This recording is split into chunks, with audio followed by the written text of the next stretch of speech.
Bonjour mes chers élèves de troisième année, voilà une nouvelle leçon que on va voir qu'elle a une relation avec les leçons précédentes qu'on va essayer de vous montrer, Inch'Allah. Donc le son est la circulation chez l'homme. Alors la séquence première, on va voir quel est le rôle du son dans le transport des nutriments, des gaz respiratoires et des déchets. La barakatine. Donc voilà, on va présenter quelques documents et vous allez essayer de voir est-ce qu'il y a une relation logique, on peut relier ces éléments entre eux. Voici ici, on va vous donner les différents titres à peu près des différents documents. Ici, vous avez les vélocités intestinales où se produit l'absorption. L'alimentation, c'est l'appareil digestif, ça se produit la digestion, la respiration au niveau de l'appareil respiratoire, et ici vous avez des cellules. Donc quelle relation peut-on en tirer, peut-on voir entre ces différents documents? Donc bien sûr l'alimentation pour qu'on puisse normalement avoir de l'énergie, se déplacer, réfléchir, etc. Il faut que ces aliments doivent être digérés au niveau de l'appareil digestif, bien sûr. Donc la digestion, la fin de la digestion, l'obtention des nutriments au niveau des villosités intestinales, il y aura le phénomène d'absorption. Ici, vous avez des villosités qui sont très vascularisées, qui vont transporter les nutriments vers les cellules. Et un exemple ici, le glucose, et le poumon va lui normalement donner du oxygène qui va être aussi transporté par le sang, et le sang va se débarrasser du CO2 au niveau de l'appareil respiratoire. Bon, alors la question ici demandée, comment ça se fait? Alors résumons ce qu'on vient de voir. Donc au niveau de l'intestin grêle, le sang s'enrichit en nutriments. Au niveau des alvéoles pulmonaires, il se débarrasse du dioxyde de carbone, il s'enrichit de O2, comme on le voit ici, et enfin, lorsqu'il passe par les cellules, il leur fournit l'O2, c'est-à-dire le sang, et leur débarrasse du CO2. Donc la question est demandée, comment le sang joue-t-il ce rôle-là? Alors pour cela, on va voir quels sont les constituants du sang. Donc pour voir les constituants du sang, il y a deux manières. On peut laisser du sang frais en ajoutant un produit anticoagulant se reposer, mais il y a un appareil qui normalement va nous donner les constitutions après quelques minutes ou bien quelques secondes, ce qu'on appelle le phénomène de la centrifugation. Donc on ne va pas voir toute la vidéo aussi, mais on va passer directement pour voir la méthode d'extraire, je m'excuse, la méthode d'extraire ces constitutions. Alors 3,12 ici, 3, voilà. Voilà à peu près. Donc ici, dans cet appareil-là, on va mettre du son frais à l'intérieur. On va vous montrer comment ça fonctionne. Oui, à l'intérieur, normalement, de cet appareil,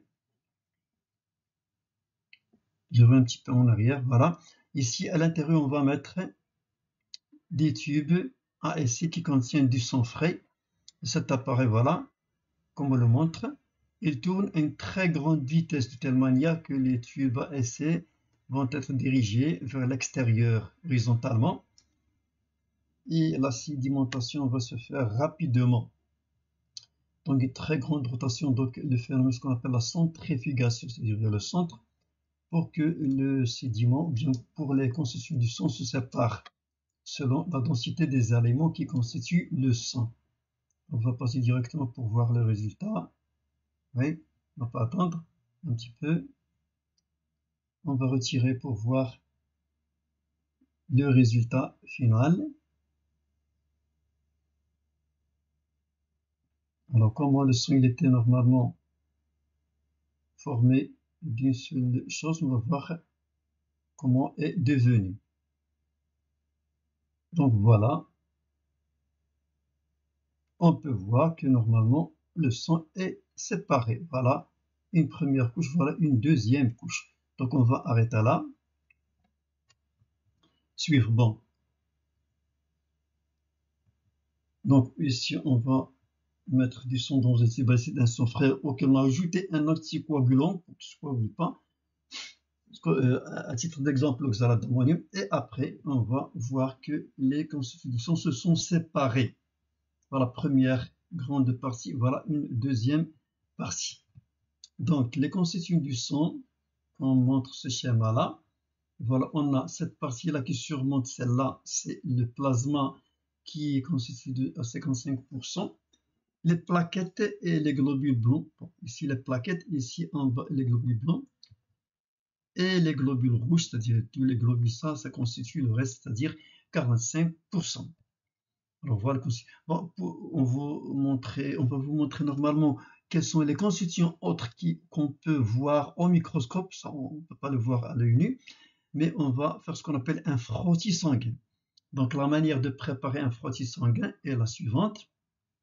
Donc ici vous avez une lame, deux lames de verre. Ici on va déposer une goutte de sang et après on va faire une inclinaison de 30 degrés à peu près. On va soulever celle-là qu'on va déposer ici et le sang va monter à la surface ici par capillarité. Et après on va tirer dans ce sens-là, voilà, tirer dans le sens de la flèche ici et on va obtenir ce qu'on appelle un frottis sanguin. C'est une couche très très fine pour qu'on puisse la voir au microscope. Donc l'observation microscopique nous montre ces éléments-là. On peut distinguer deux ensembles, voilà la plus grande partie constituée par ces éléments arrondis, et voilà une autre partie. Alors, on vous demande de relever les constituants du son, donc on a deux éléments ici, et le reste, voilà, liquide ici. Alors, on vous demande, je m'excuse, de réaliser un schéma d'un frottis sanguin. Donc voilà les constituants. Bon, on a ici les deux éléments qu'on a vus tout à l'heure, ce sont les globules blancs. On a voilà, le liquide, c'est le plasma, et vous avez les globules rouges, on appelle aussi les hématies. Les globules blancs, on les appelle aussi les leucocytes, et vous avez ici les plaquettes. Voilà les constituants essentiels du sang. Alors, après, une question demandée, y a-t-il d'autres constituants dans le sang, à part les globules et le plasma? Pour cela, on va vous montrer alors, les analyses du sang, ce qu'on appelle l'hématologie. C'est-à-dire hématie, c'est-à-dire le globule rouge. Voilà. Donc ici, le nombre de globules rouges dans 1 millilitre cube, c'est 1 million. Vous avez l'hémoglobine, une substance qui est dans la couleur qu'on va voir au sang. Il y a par millimètre 15, par 100 millimètres. Ici, ce sont les globules blancs qui constituent de 4000 à 10 000 dans 1 millilitre cube. Et vous avez les plaquettes, leur nombre de 200 à 400 000. Alors, constituants organiques. Les analyses montrent qu'il y a du glucose, de la matière grasse, des processus des nutriments. Aussi, il y a des constituants minéraux, le sodium, potassium, calcium, chlorure et phosphore. Voilà les valeurs. Alors, pour les déchets aussi, l'urée, l'acide urique, bon, ces déchets-là, ils proviennent normalement de la dégradation des nutriments au niveau des cellules, et ainsi que les gaz, bien sûr, le dioxyde de carbone et le dioxygène. Voilà, d'une manière générale, les constitutions. Donc, d'une manière résumant tout ce qu'on vient de voir, l'analyse du sang en laboratoire nous montre la présence d'autres substances. Les constituants organiques sont les nutriments, protéines, lipides, glucides, aussi les sels minéraux et les gaz respiratoires et aussi les déchets. Voilà les constitutions d'une manière générale qui se trouvent dans le sang. N'oubliez pas qu'on a posé un problème, comment le sang puisse faire son rôle de transport des gaz respiratoires, des nutriments et des déchets. Alors l'observation microscopique des tissus musculaires traversés par les capillaires. Regardez bien, ici vous avez des capillaires, c'est des vaisseaux sanguins très fins, et à l'intérieur vous avez ces éléments-là à rappeler les constitutions du sang. Voilà ici maintenant une coupe au niveau du poumon, ça c'est l'alvéole, ce sont les alvéoles pulmonaires qu'on a vu pendant le cours de la respiration. Et vous avez ici un artériole, c'est une petite artère. Voilà la même image ici, voilà. On peut constater des éléments de couleur rouge arrondi. Essayez de se rappeler de quoi il s'agit. Donc, observation des tissus pulmonaires au niveau avec le microscope électronique agrandi 800 fois, montrant des alvéoles pulmonaires et des capillaires. Des alvéoles et des capillaires. Ici, vous avez à déterminer l'élément trouvé au niveau des tissus musculaires et des tissus pulmonaires. Donc, tout à l'heure, voilà, ici, vous avez ces éléments-là, ce sont des globules rouges. On le trouve ici, voilà, au niveau des alvéoles, aussi des globules rouges. Donc, on peut supposer que les globules rouges, ils ont un rôle dans le transport des gaz respiratoires. Pour cela, on va voir une carte d'identification des globules rouges. Alors, c'est quoi un globule rouge? Alors, la forme disque biconcave, ce sont des cellules noyaux. Voilà la forme biconcave, c'est-à-dire il y a concavité ici et là une autre concavité. Donc, une concavité vers le haut et une concavité vers le bas. Voilà un disque. Alors, voilà le diamètre, 8 microns. Je vous rappelle qu'un micromètre est égal à 10 puissance moins 3 mm. La surface de chaque globule de 130 à 140 micromètres carrés. Le nombre moyen des globules rouges dans un millimètre, on l'a vu tout à l'heure, 5 millions. Alors, surface totale de tous les globules, c'est-à-dire du sang dans 5 litres du sang qu'on a, c'est 3500 mètres carrés. C'est une très grande surface par rapport à notre corps. Alors ici, vous avez des cellules qui contiennent de l'hémoglobine, je l'écris en gras. C'est un pigment qui lui confère la coloration rouge. Et vous avez le nombre de molécules d'hémoglobine dans chaque globule, 300 millions. C'est-à-dire un seul globule contient 300 millions HB. 300 millions. Donc on peut ici réfléchir et dire que vraiment ils ont un rôle dans le transport des gaz respiratoires. Donc les globules rouges sont des cellules très bien adaptées au transport des gaz respiratoires. Montrez-le, donc on vient de voir qu'il y a 300 millions. Donc vraiment ils ont un rôle dans le transport des gaz respiratoires. Mais comment? Alors ici vous avez une expérience qui montre que lorsqu'on met dans des ballons ici, du sang et on va ici faire entrer l'air. Voilà, donc introduire de l'air dans le ballon. Ici, on va retirer l'air du ballon. Ici, on va introduire le O2 seulement. Ici, on va retirer le CO2. Introduire plutôt, ici, on va introduire le O2. Donc, voyons voir celle-là avec celle-là et celle-là avec celle-là. Donc, si on fait entrer de dioxygène, on constate que le sang, il est clair, rouge clair, alors que celui-là, il est sombre, comme celui-là, et celui-là, comme celui-là. Donc, la question ici demandée, à partir de ces résultats, comment expliquez-vous le changement de couleur du sang lorsqu'il passe par les poumons?